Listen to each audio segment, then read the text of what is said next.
I want to begin tonight with a lesson every naval officer encounters early in their professional training, a lesson that has existed in doctrine for decades, yet has often been treated as theoretical when it comes to real-world American naval operations. In October 1967, a moment occurred that fundamentally reshaped naval warfare. An Israeli destroyer, modern for its time, equipped with advanced radar, fire control systems, and layered defenses, was struck and sunk by a much smaller Egyptian missile boat.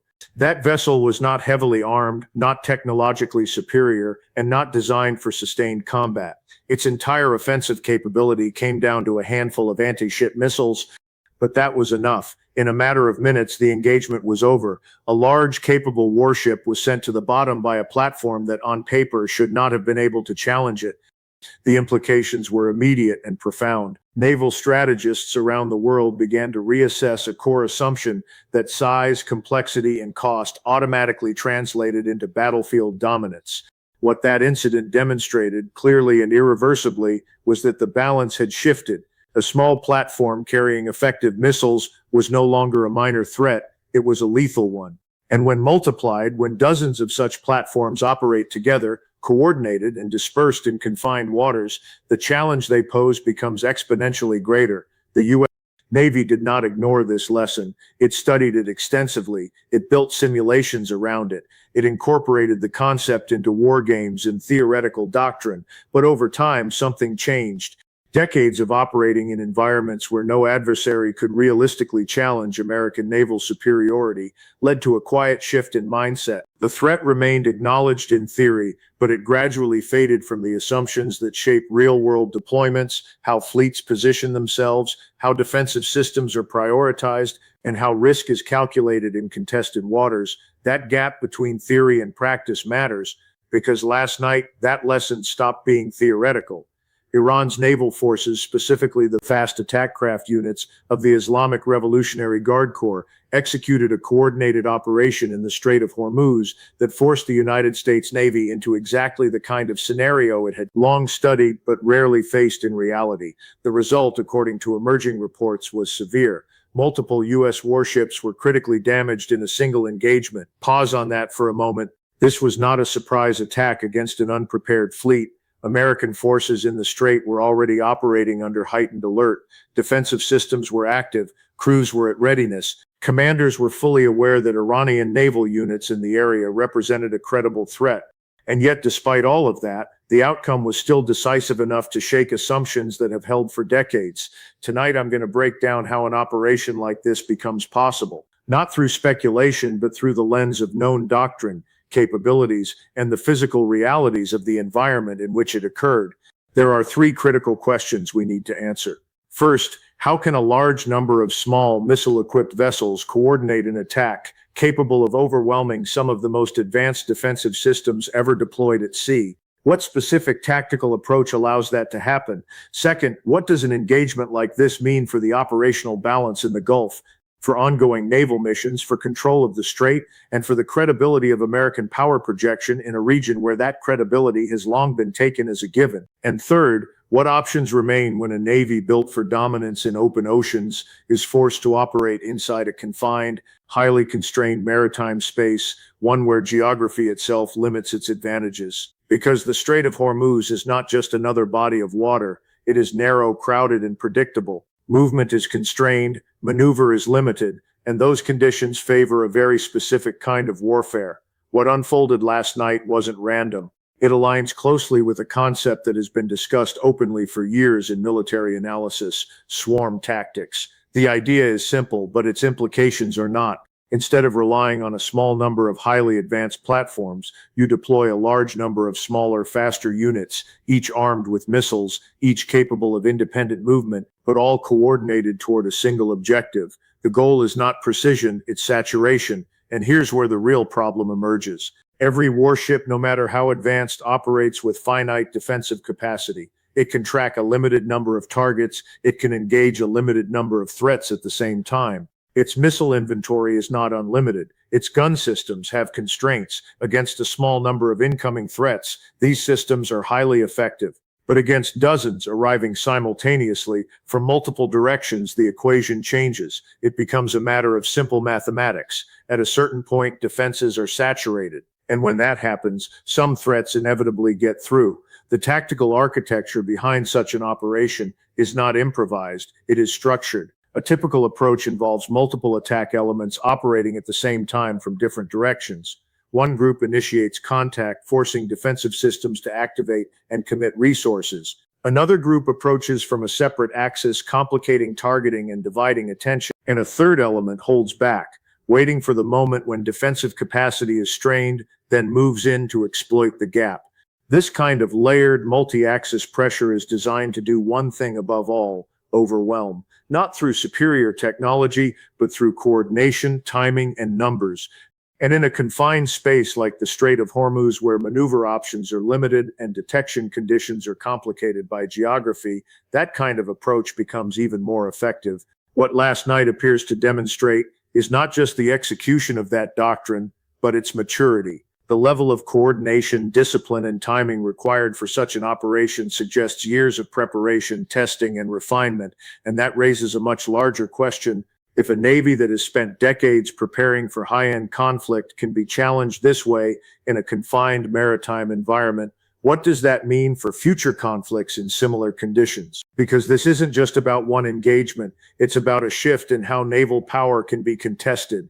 The weapons used in this operation are critical to understanding why the engagement unfolded the way it did. Iran's fast attack craft were not relying on improvised or unknown systems, deployed a combination of established and domestically adapted anti-ship missiles, most notably variants of the Chinese-designed C-802 missile, alongside Iran's own shorter-range Nasr missile, specifically optimized for operations in confined maritime environments. Both of these systems share a key characteristic: they are sea-skimming missiles. That detail matters more than anything else. Flying just a few meters above the water's surface, these missiles minimize their radar visibility and dramatically reduce the time defenders have to react. In open ocean environments, detection ranges are longer, engagement timelines are more forgiving, and defensive systems can sequence their responses in a controlled way. The Strait of Hormuz is the opposite of that environment. Here, radar performance is degraded by constant wave motion, coastline reflections, and dense maritime traffic. Fast attack craft themselves generate additional false contacts, complicating target identification. When you combine that with low-altitude missile profiles, you create a scenario where defensive systems are forced to operate at the edge of their performance limits, tracking, prioritizing, and engaging multiple threats almost simultaneously. And in that kind of environment, saturation isn't just possible, it's predictable. The result, according to the scenario being described, was catastrophic losses. But it's important to be precise about what that means. The sailors aboard those ships did not fail. They responded within seconds, under extreme pressure, facing threats arriving from multiple directions at once. Their performance, by all reasonable standards, would have been disciplined and professional. The failure, if there was one, sits at a higher level. It lies in the decision to operate within a confined, highly contested maritime space under conditions where the tactical advantages of large surface combatants are significantly reduced, where the environment itself becomes part of the threat. To understand that fully, you have to look at the platforms involved. The fast attack craft used by the IRGCNavy are not improvised boats. They are purpose-built military systems designed specifically for this type of engagement. Platforms such as the Thondar and Paycop classes are relatively small, typically a few hundred tons, but they are fast, heavily armed for their size, and optimized for short-range, high-intensity operation. At speeds exceeding 40 knots, these vessels can close distance rapidly. In the narrow geometry of the strait, where distances between coastlines and shipping lanes can be measured in just a few kilometers, that speed compresses the timeline of any engagement. This is where the real challenge begins. Traditional naval doctrine assumes a sequence: detect, classify, track, engage. Each step takes time. Each step relies on systems working in coordination. But when threats are closing quickly, launching missiles at range, and continuing to maneuver, that sequence collapses into something much more compressed. Decisions that would normally take minutes must now be made in seconds, and the missiles themselves only amplify that pressure. The C-802 missile travels at high subsonic speed, skimming just above the surface. At that altitude, it may only become visible to radar at relatively short distances, giving defenders less than a minute, sometimes far less, to respond from initial detection to impact. That window is manageable against one or two incoming threats. It becomes extremely difficult when you're dealing with dozens, because every defensive system has limits.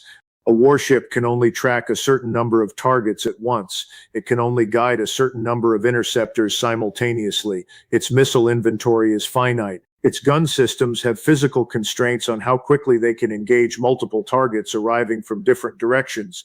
This is where the mathematics becomes unavoidable. If the number of incoming threats exceeds the system's capacity to engage them within the available time window, some will get through. Not because the system is flawed, but because it is operating beyond its designed limits. Even the final layer of defense, the close-in weapon systems designed as a last line of protection, faces the same reality. Systems like the Phalanx CIWS are highly effective within their parameters. They are designed to intercept incoming threats at very short range, using rapid-fire cannons to destroy missiles in their final approach. But that effectiveness assumes a manageable number of targets. When multiple missiles arrive simultaneously from different angles, even these systems can be overwhelmed, not because they fail, but because they are forced to divide their attention across more threats than they can physically engage in the available seconds. What this kind of operation demonstrates is not a technical defeat of advanced naval systems, but a numerical and geometrical one. Each layer of defense works, but each layer is pushed beyond its capacity by design. The initial wave forces long-range defenses to commit. The second wave complicates tracking and divides engagement priorities, and any surviving threats push into the final defensive layer where time and engagement limits become critical constraints. This is not improvisation. It is structured, deliberate, and built around a deep understanding of how modern naval defense systems actually function under pressure. And that brings us to the broader implications. Events like this, if accurately described, would represent a significant shock to the assumptions that underpin modern naval operations. Not because they introduce a new technology, but because they demonstrate how existing technologies can be combined in ways that exploit structural limitations. Inside Washington, a scenario like this would not be treated as a routine setback. It would trigger serious internal reassessment. Because losing multiple major naval assets in a single engagement, especially under conditions of heightened alert, would challenge long-standing assumptions about control, deterrence, and survivability in contested environments. This is not just about tactics, it is about credibility. For decades, the projection of naval power has depended not only on capability, but on perception, the belief that certain forces can operate with relative freedom and security. If that perception is shaken, the consequences extend far beyond a single engagement. They affect alliances, they affect deterrence calculations, they affect how adversaries think about their own options. And perhaps most importantly, they force a difficult question. What happens when a system designed for dominance in open oceans is forced to operate in an environment where geography, numbers, and timing can neutralize its advantages? Because that question doesn't just apply to one region. It applies anywhere similar conditions exist, and that is why what we are analyzing here matters far beyond a single night, a single strait, or a single confrontation. Inside the Situation Room tonight, the discussion is no longer centered on retaliation or immediate response. The focus has shifted to something far more fundamental, something that goes to the core of American military strategy in the region. The real question is this: can the United States continue to operate surface naval forces in the Strait of Hormuz without accepting losses that are politically and militarily unsustainable? If the answer is no, then everything else changes, because the 3 warships lost in last night's engagement were not isolated assets. They were part of an ongoing mission enforcing a maritime blockade, projecting control, and maintaining pressure through presence.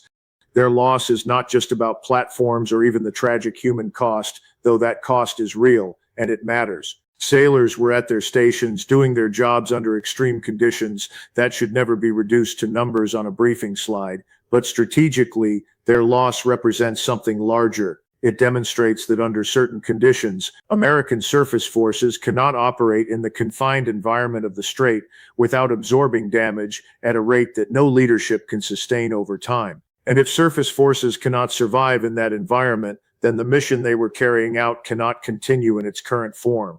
That's the reality Washington is now confronting, because the Strait of Hormuz has just been shown to be an environment where, when Iran chooses to escalate, the operational risks increase dramatically, not theoretically, practically.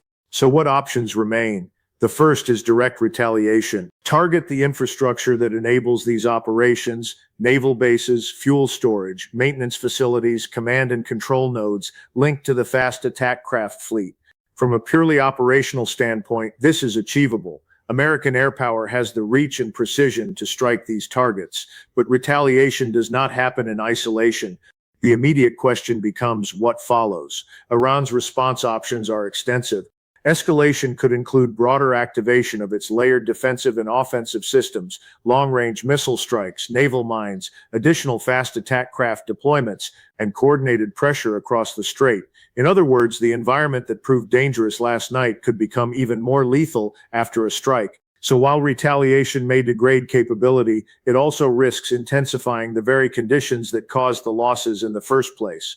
The second option is withdrawal. Pull surface forces out of the strait and reposition them at a distance far enough to operate outside the immediate engagement range of small, fast missile platforms. This preserves assets. It reduces immediate risk, but it comes at a cost, because withdrawing surface forces effectively ends the blockade as it currently exists. And ending the blockade is not just a tactical shift, it's a strategic signal. It suggests that a core instrument of pressure has been neutralized. That signal would not go unnoticed.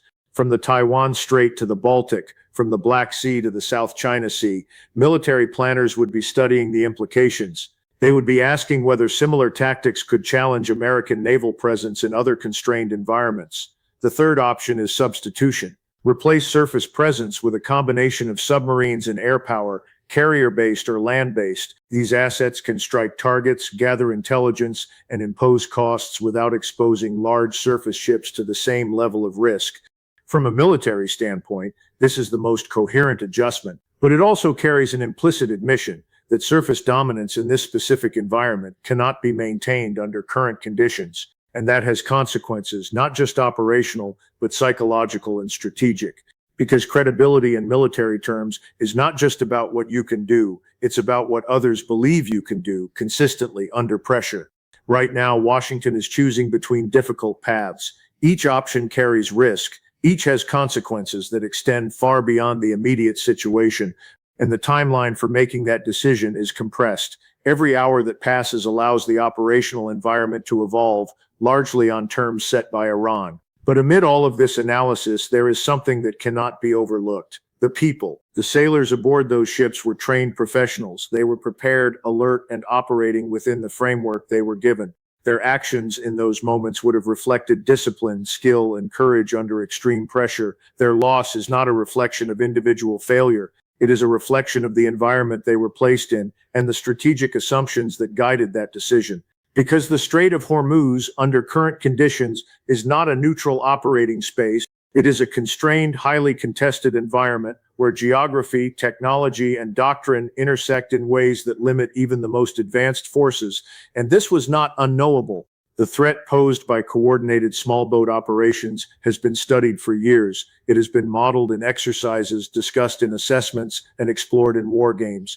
The idea that such an environment could become lethal under the right conditions was never a secret. What was missing was not information. What was missing was the willingness to fully integrate that understanding into real-world planning, to accept that there are limits, even for the most capable military forces, and to design strategy around those limits rather than assuming they can be overcome in every scenario. Because when those limits are ignored, the consequences are not theoretical, they are real, and they are paid for, first and foremost, by the people on the front lines. The kind of strength this moment actually demands is not the strength to escalate further or to send additional ships into the strait. It is something far more difficult. It is the strength to acknowledge what the operational record is now indicating with increasing clarity, that the swarm threat in confined maritime environments is real, that it is lethal under specific conditions, and that confronting it requires a fundamental rethinking of how surface naval power is deployed in this category of geography. That acknowledgement should have come earlier, because the sailors involved in last night's engagement were operating within a framework they did not design. They carried out their duties with professionalism, discipline, and courage under extreme conditions, but the responsibility for placing them in that environment does not rest with them. And while they will not benefit from that reassessment now, every sailor who serves after them will inherit its consequences, good or bad, depending on whether it is taken seriously. Because what happened in the Strait of Hormuz is not an isolated incident. It is a demonstration with implications far beyond a single engagement. The reported use of coordinated fast attack craft and missile systems, resulting in the destruction of multiple surface combatants, represents a validation under combat conditions of a concept that has existed in theory for decades: swarm warfare in confined waters. This is not a new idea. It has been studied extensively, modeled in simulations, and incorporated into classified threat assessments for years. But last night marked something different: real-world operational validation against some of the most advanced naval systems in existence, operated by one of the most capable naval forces in the world, under alert conditions, in a known contested environment. That validation matters, because once a concept moves from theory to demonstrated effectiveness, it changes how every military organization that studies it begins to think, and that is already happening. In China, naval planners will be analyzing this engagement in detail, not as abstract theory, but as empirical data. The relevance to Taiwan Strait scenarios is immediate. The Chinese Navy already operates significant numbers of fast attack platforms in constrained waters, and its doctrine has long included swarm-based approaches as a potential counter to technologically superior surface fleets. What last night provides is not just confirmation of the concept, but parameters: how many platforms were required, how defensive systems responded under pressure, how quickly engagement cycles saturated, and how multi-axis coordination affected defensive effectiveness. Those are not abstract lessons. They are actionable inputs into future operational planning. The same applies to Russia, where confined maritime environments like the Black Sea and Baltic Sea already shape naval doctrine. Any demonstration that swarm tactics can degrade advanced surface combatants reinforces existing Russian assumptions about how to counter NATO naval superiority in limited theaters. But perhaps the most significant impact is not external, it is internal to Iran itself. Because from Tehran's perspective, last night's engagement is not just a tactical success, it is proof of concept. It confirms that decades of investment in fast attack craft doctrine, missile development, and asymmetric maritime strategy can produce real, measurable effects against a technologically superior adversary. And importantly, that confirmation does not require repetition. Iran does not need to replicate last night's outcome continuously for it to matter strategically. The fact that it is possible and now demonstrated is enough to reshape how every subsequent negotiation, deterrence calculation, and military planning cycle is conducted. In strategic terms, the Strait of Hormuz itself has become part of the instrument of influence, not because it is permanently closed, but because its vulnerability has been demonstrated in a way that cannot be ignored, and that has immediate consequences for global energy markets. The strait is not just a regional waterway, it is a critical artery for global oil flows. Any credible threat to its stability produces immediate pricing pressure, insurance recalculations, and emergency planning across importing economies worldwide. Following last night's events, markets are no longer pricing in normal disruption risk. They are pricing in the possibility of sustained instability in one of the most important choke points on Earth. That shift alone is enough to reshape economic expectations globally. But the deeper strategic reality is even more significant. For decades, American naval power in the Persian Gulf has been built on a simple assumption that forward-deployed surface forces can operate with sufficient freedom of movement to enforce deterrence, ensure maritime security, and control escalation. Last night's engagement directly challenges that assumption. And it does so not with a technologically superior fleet, but with a numerically distributed, doctrine-driven approach that exploits geography, timing, and saturation. That asymmetry is the message. Not that American naval power is obsolete, but that it has operational limits in specific environments when confronted with a certain class of threat under certain conditions. And that message is now being processed globally. Every naval headquarters, every defense ministry, every strategic planning cell is now reassessing what this implies, not just for the Gulf, but for any confined maritime theater where similar dynamics could exist, because the implication is not localized, it is structural.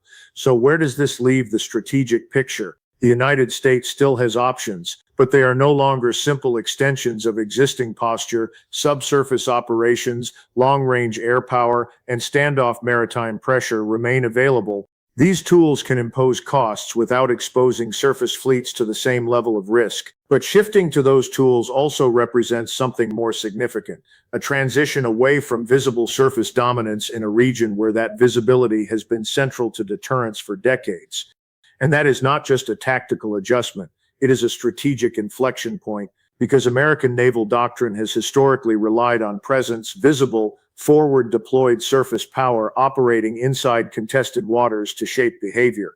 But in environments where that presence becomes vulnerable, the doctrine itself is forced to evolve. And evolution in military doctrine is rarely immediate. It is slow, contested, and politically difficult, which brings us to the central question that now defines everything.